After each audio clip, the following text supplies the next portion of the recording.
Hi, everyone. So we're going to continue this lesson about what the first and second derivatives tell us about our original function. This is part 2, where we're going to focus on the second derivative information. Part 1 focused on what the first derivative tells us, and now we're going to look at the second derivative. So in order to talk about the second derivative, we do still want to think about what do we know a first derivative means. Why? Because in order to get the second derivative, you have to take the first derivative. So what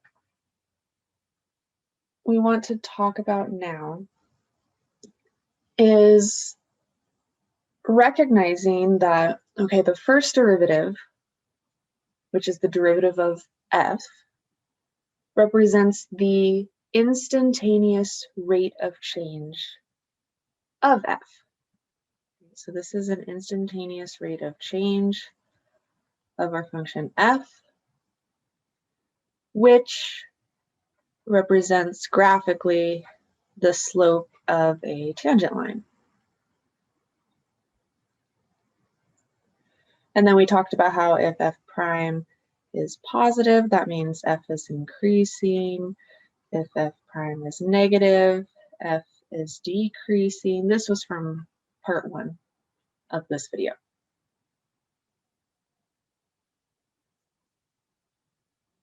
So now if we're looking at the second derivative, and we know that it is the derivative of f prime, following the logic here,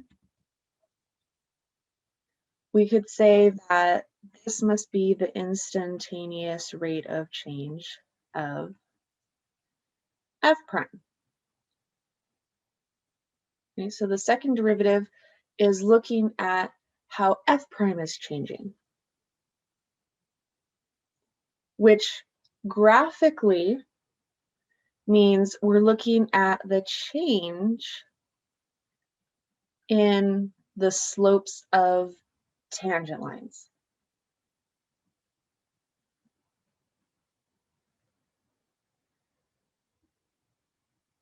And so this is what we're going to look at right now.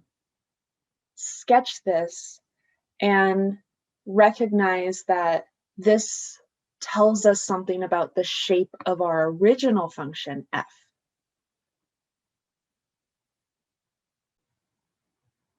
So let's look at this function here. And I'm going to start by sketching a bunch of different tangent lines. So kind of draw a bunch of them.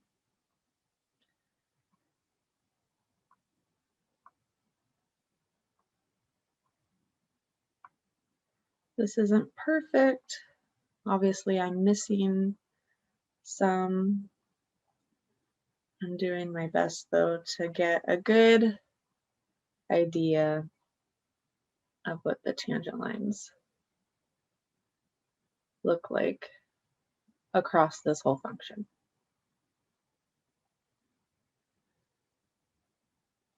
Okay, so if we're focusing on the tangent lines, specifically the slopes of these tangent lines, that's analyzing the function using the first derivative. And what we're going to do now is look at the second derivative, which means I want to focus on how the slopes of these lines change. And so let's start in just one section over here. We're going to focus just around this part of the graph, which kind of makes this curve.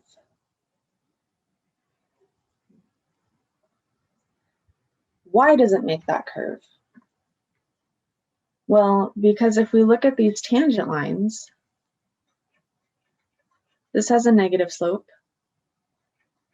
Still a negative slope, but it seems a little less steep. less steep again. Right at the bottom, we're going to hit 0,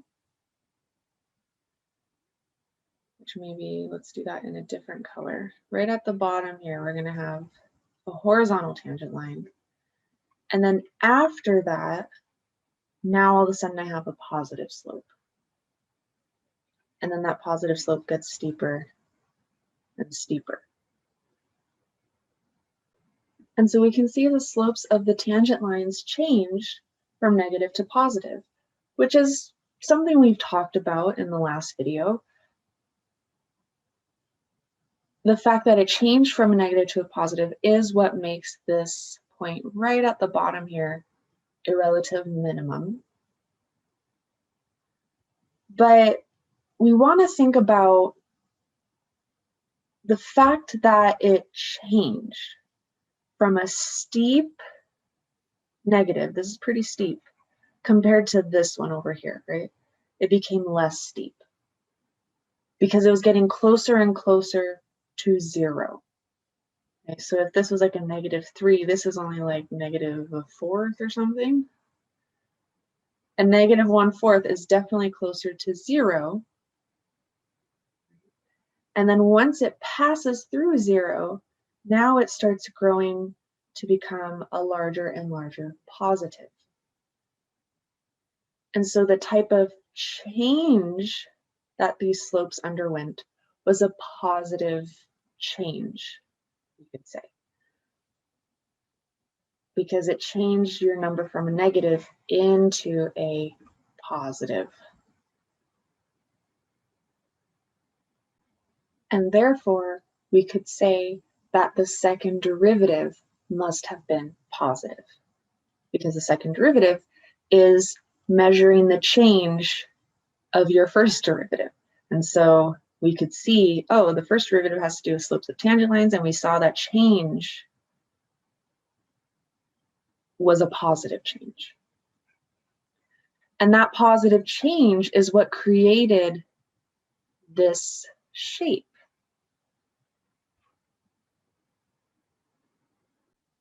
And if you notice,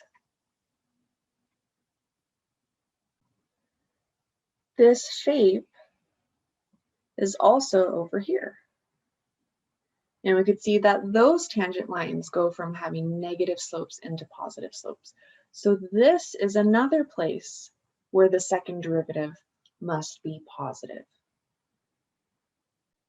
Now what we're going to look at is the other kind of shape we got going on here. So if we look at this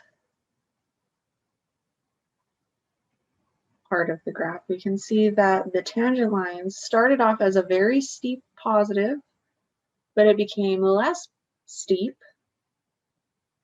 so that it could eventually at the top here hit 0. And then after it hits 0, it becomes negative. And it gets steeper and steeper, meaning it's more and more negative. So in order to change something from a positive into a negative, we could say that was a negative change. And this is what we could, the shape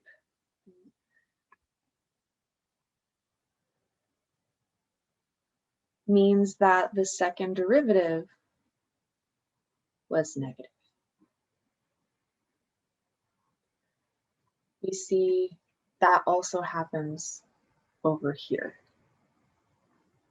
And so over here is another place where the second derivative is negative. So that means anytime your original function looks like this, any places on your graph that have this shape, we call this concave up. And I like to remember that because it kind of looks like a U, which is what up means. But this should also feel familiar, because if you think of when we've graphed parabolas, anything that was facing this way, we said faced upward. That was a positive parabola. And that means that our second derivative is positive here. So anytime your function looks like this, you know for sure the second derivative is positive. Likewise, if you are told this information and you have no idea anything about f, someone just told you, hey, the second derivative is positive. In your mind, you know f has to look like this. So it goes back and forth where being told information about the second derivative tells you something about the graph. But looking at the graph could also tell you something about the second derivative.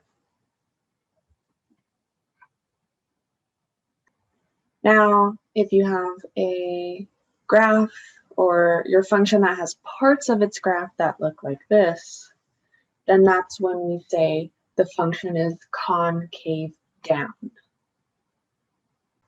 And I like to remember it because the n kind of looks like a downward parabola. But again, this is the same thing that when we graphed parabolas, we would say it's facing downward. So hopefully this feels okay. And when your graph is concave down, that means your second derivative is negative.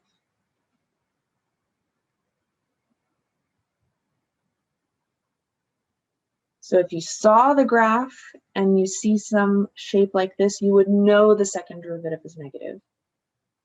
But similarly, if you weren't told anything about the original function, if you didn't know what the graph looked like, but someone told you, hey, the second derivative is negative, then in your mind you could picture this shape.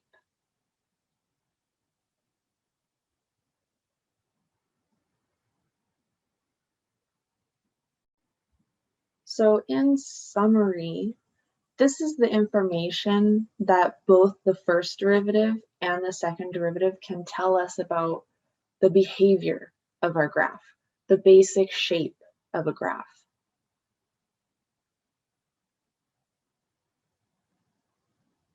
Now, if you remember, when the first derivative is 0, that might mean you have a max or a min. And you can decide if it's a max or a min if you see that f prime changes sign. So if f prime equals 0 and f prime changes sign, you have a relative extrema.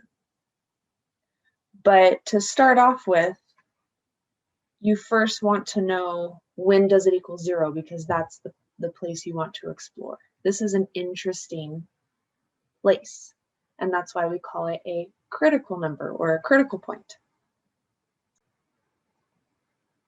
Similarly, the second derivative has interesting things that could happen when the second derivative is 0, because you can see we were only talking about if it's positive or negative, positive or negative.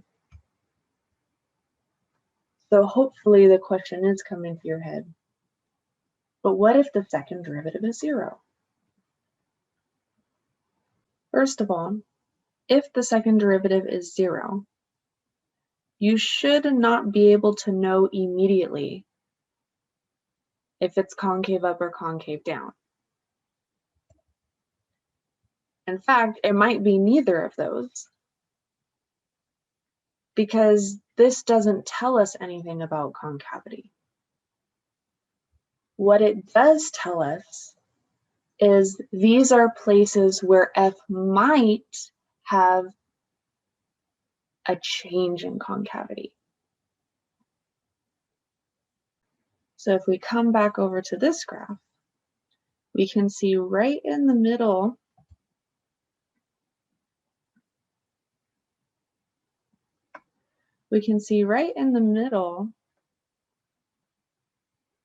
right in between our concave up and concave down shapes, are moments where it switches over, where F double prime changes sign.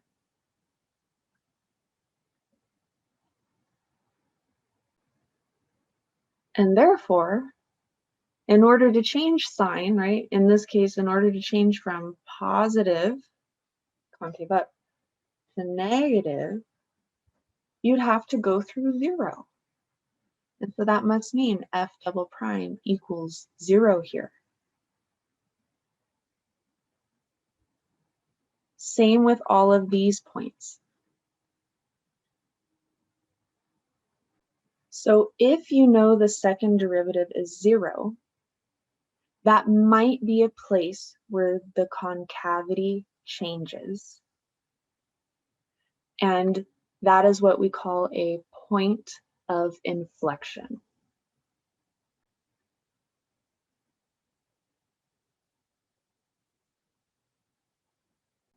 So let's try an example.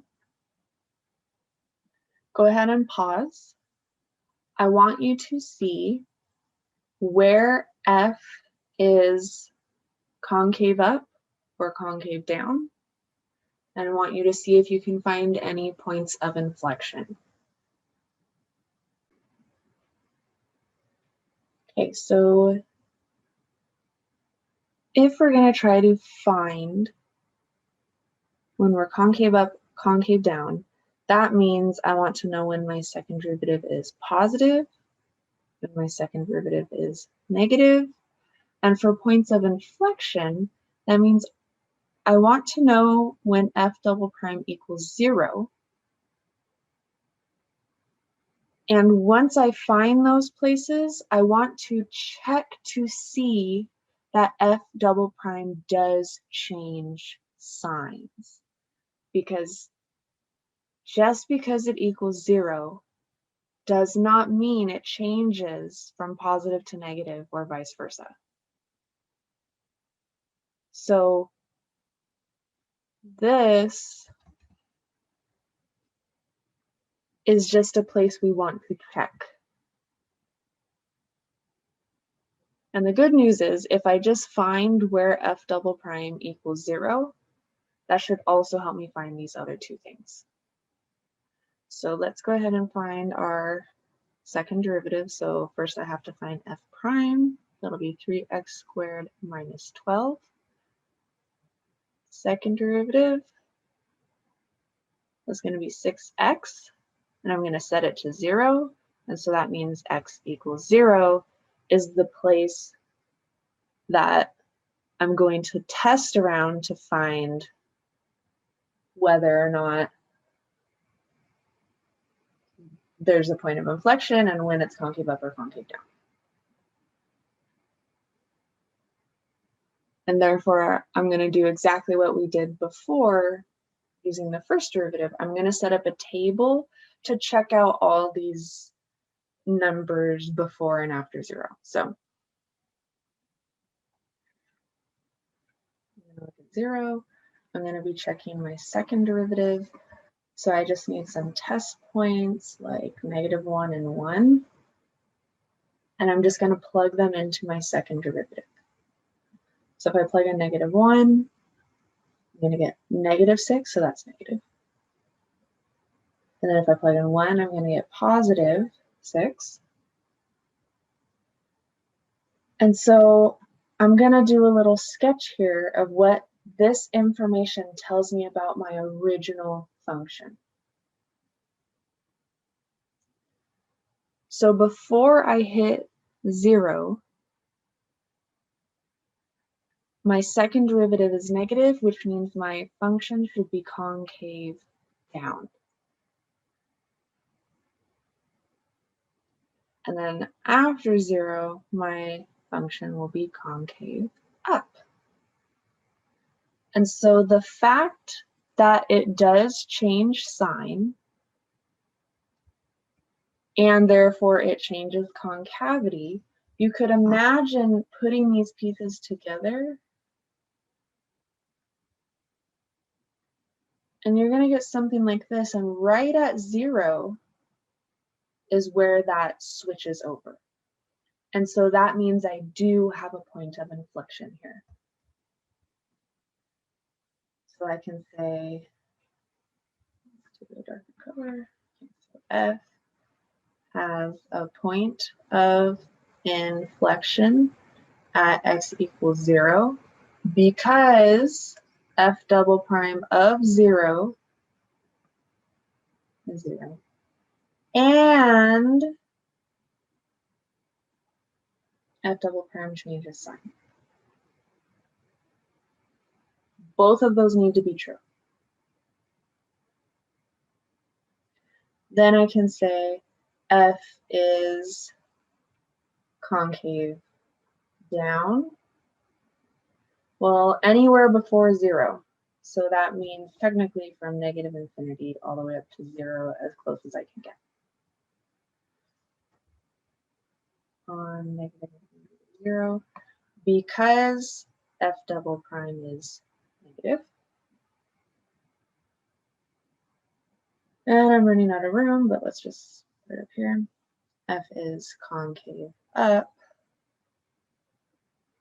on, well, this interval all the way up to infinity.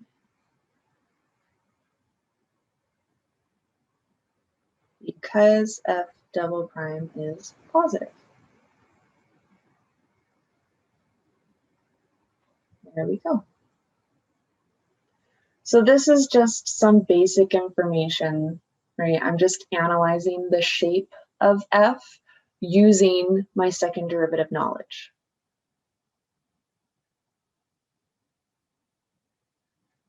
Now you're going to see that we can do a more in-depth analysis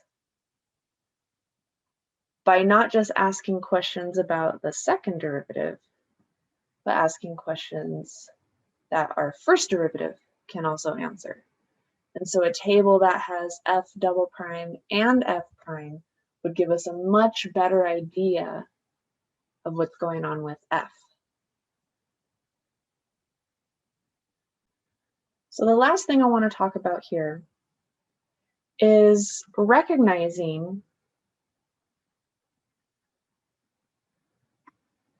that when we have a shape like this,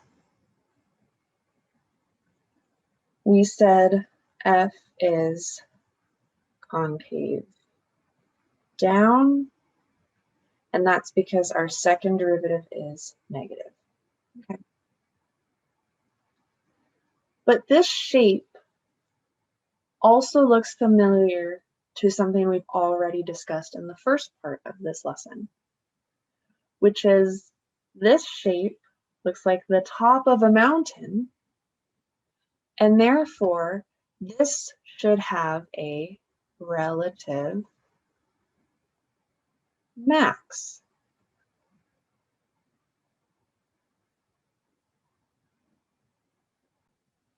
Similarly, we already recognize this shape as where we should have a relative min.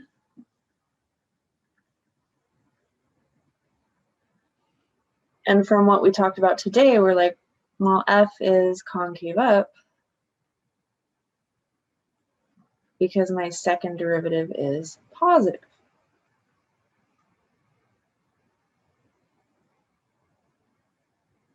All of these things are true. I have a max at the top of this hill, and this shape means that my second derivative is negative. Both of these are true. Both of these go together. Over here, I know that I have a relative min and that my second derivative must be positive.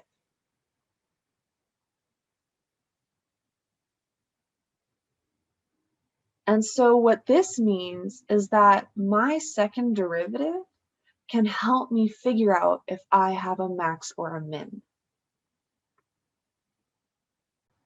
That means that there's also a second derivative test. So just like we've seen the first derivative test that'll help us figure out if something's a max or a min, there's another test we can use that'll tell us the exact same information. It's just using the second derivative instead of the first derivative. So let's see the critical number of our function f. And if you don't remember what that means, you should recall that that means f prime of c equals 0. That's what a critical number is. The first derivative is 0 there. Then taking our second derivative, because it's a second derivative test, I can plug in that number and see whether it's positive or negative. Now, if it's positive, then remember that means f is concave up. And what does that look like we have?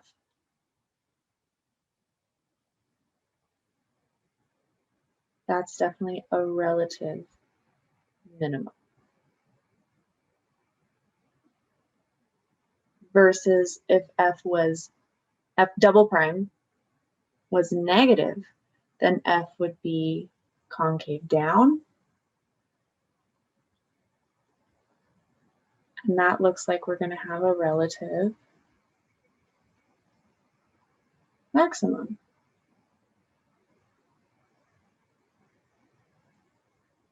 Now, if f double prime equals 0, then you actually don't know anything. And you're going to need to use a different test. So you probably want to go back to your first derivative test.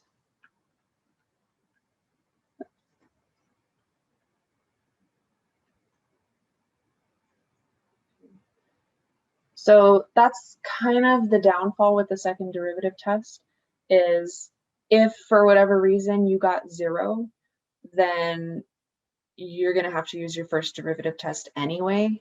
The first derivative test will definitely tell you if you have a min or a max, versus the second one you might end up with a I don't know. But if you get a positive or a negative, it's actually very, very nice, because you don't have to test around the number. You don't have to test on either side of C. You're plugging it in exactly. And so you don't have to set up a table. You just find the second derivative and plug it in. And that's what makes this test kind of nice.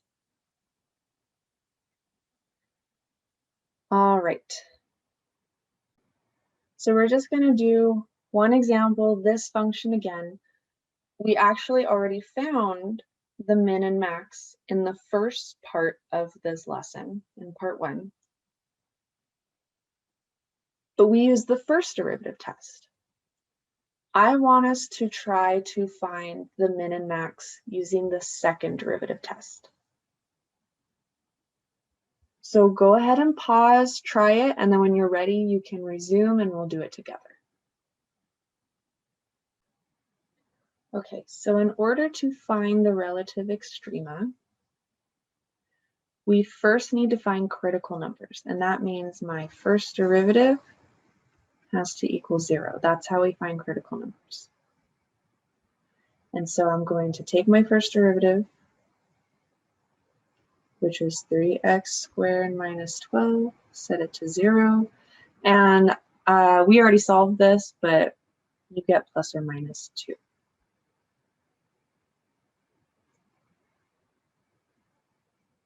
Now, I'm going to take these numbers and plug them into my second derivative. That is me using my second derivative test, which is different than what we did before, where we used the first derivative test, set up a table, plugged in a bunch of different numbers. We're not going to do that here because we don't need to. If we're using the second derivative, we're going to get 6x.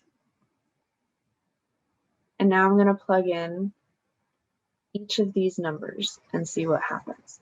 So f double prime of 2 is going to be 6 times 2, which is 12. That's positive.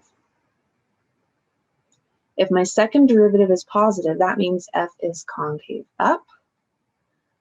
And so f has a relative min at x equals 2. Why? Because my second derivative is positive.